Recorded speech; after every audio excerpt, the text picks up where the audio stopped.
नमस्कार साथियों, स्वागत है आप सभी का हमारे इस यूट्यूब चैनल पर।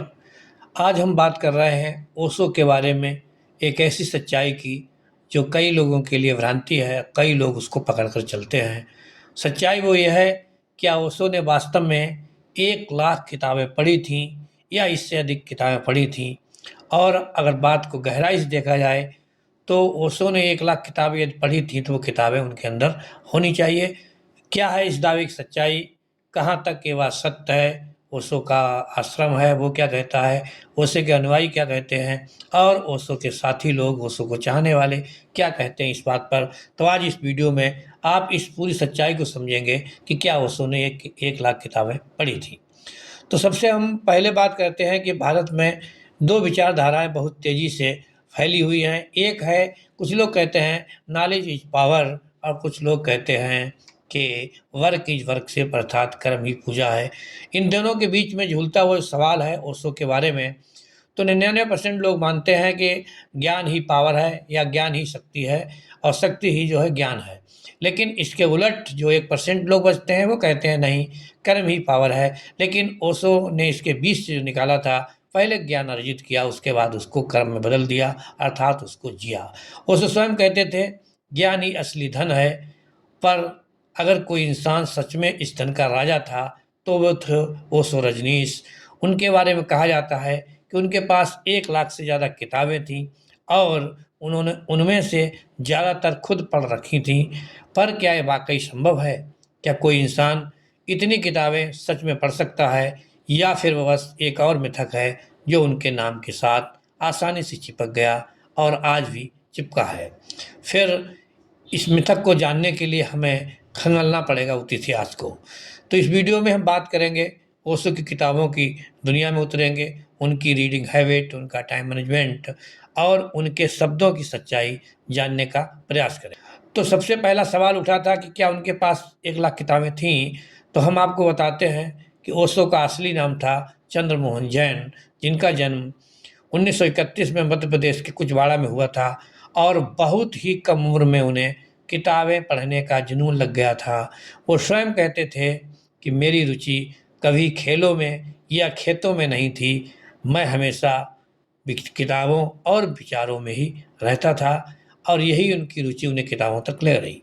उनके जीवन के हर पड़ाव पर किताबें उनके साथ थीं। स्कूल, कॉलेज और फिर उन्होंने विश्वविद्यालय में पढ़ाना शुरू किया तो भी किताबें उनकी साथी रहीं।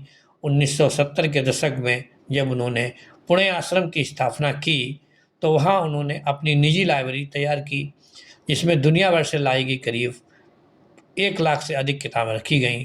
ओशो इंटरनेशनल फाउंडेशन के अनुसार उनकी लाइब्रेरी में 1,50,000 से ज़्यादा किताबें थीं और मैगजीन्स भी थीं। ये सिर्फ एक कलेक्शन नहीं था, ये था ओशो का मन, उनके विचारों का विस्तार। उनके शेल्फ में दर्शन, धर्म, मनोविज्ञान, विज्ञान, साहित्य, कविता, यहाँ तक कि सेक्सोलॉजी और खगोल विज्ञान तक की किताबें थीं।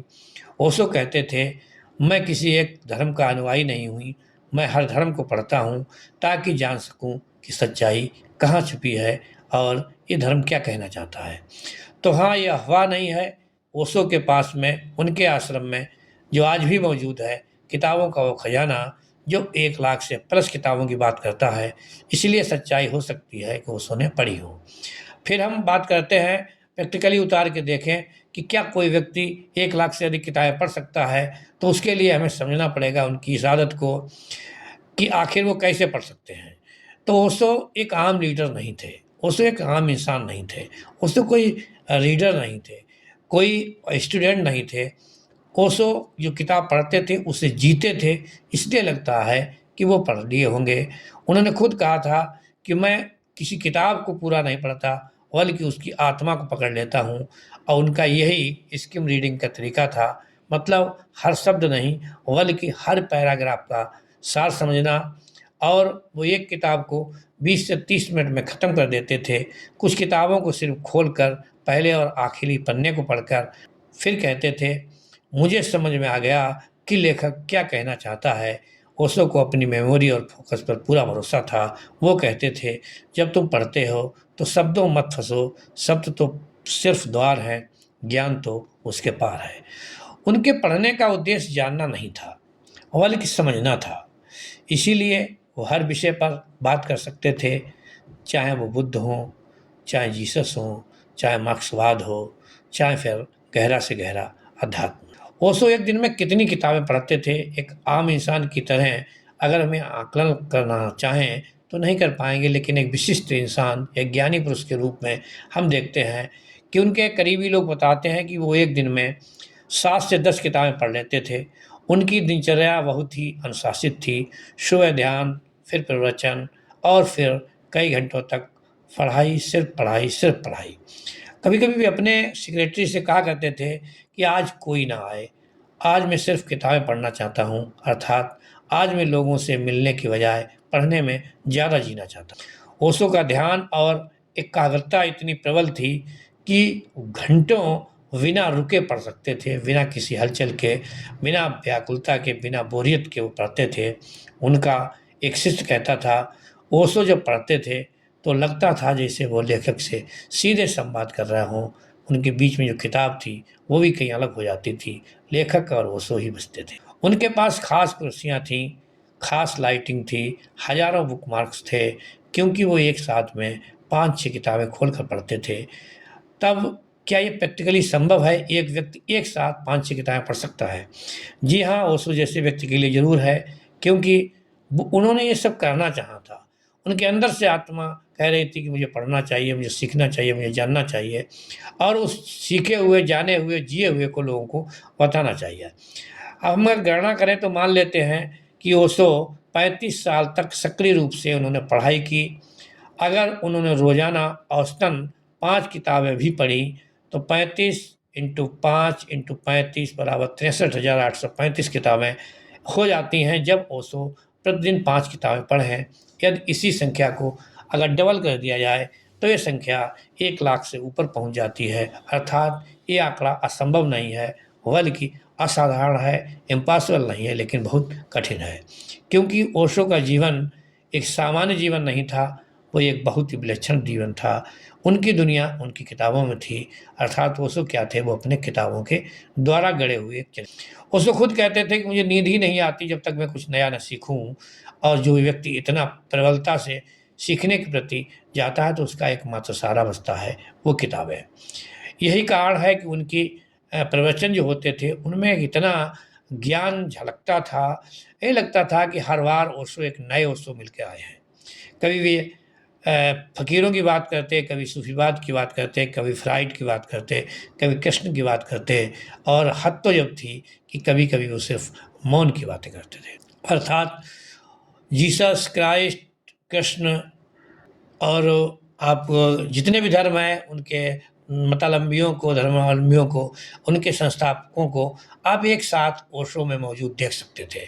इस प्रकार से ओशो का जो ज्ञान का सागर था वो उनके पुस्तकों से निकला था और जो अभी गणना आपको बताई गई है उसके अनुसार वो किताबें पढ़ सकते थे, क्योंकि उन्होंने अपने जीवन का हर क्षण ज्ञान के लिए जिया।